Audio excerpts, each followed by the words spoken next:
আপনার ডক্টর শফিকুল ইসলাম মাসুদ কেন্দ্রীয় নেতা, সে ওই টকশোতে আসছে, আমি টকশোটা শুনতেছি, আসছে কার সাথে? সায়ন্ত, মানে সাংবাদিক সায়ন্ত, ঢাকা থাকে সায়ন্ত।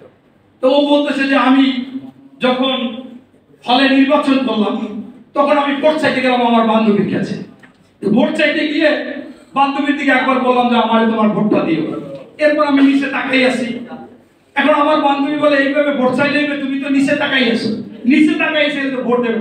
বলছে শুনো, আমাদের ইসলামী ছাত্র শিবির এমন যে একজন মেয়ের দিকে দ্বিতীয়বার তাকাইলে আমি আর মাসুদ থাকবো না, আমি হয়ে যাব ইবলিস মাসুদ। এখন আমি তো শূন্য অবাক যে কি ব্যাপার, বিষয়টা কি দাঁড়াইলো। ছোটবেলায় দুষ্টমি করে গল্প বলতো যে একটা লোক আসরের নামাজ পড়িয়া পাহাড় বাই উপরে উঠতে গেছে, একটা জায়গায় যাইয়ে সে প্রস্রাব করছে, প্রস্রাব গেছে নাগরা বা ওই বুড়ের নিচ দেয় বা কেসের নিচ দেয়, আর উঁচু যাবে? আর সবাই চিন্তা করে গেছে তো নিচ দেয়, উঁচু তো যাবে না। আসলে তো প্রস্রাব করলেই উঁচু থাকে না।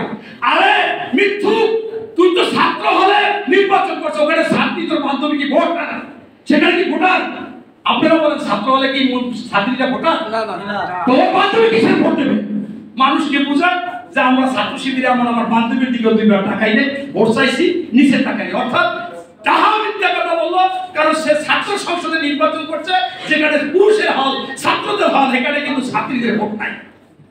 কি একটা মিথ্যা কথা! আমি তাকাই দিলাম, আমার ওয়াইফকে বললাম দেখো শিবির কি পরিমাণ মিথ্যা কথা।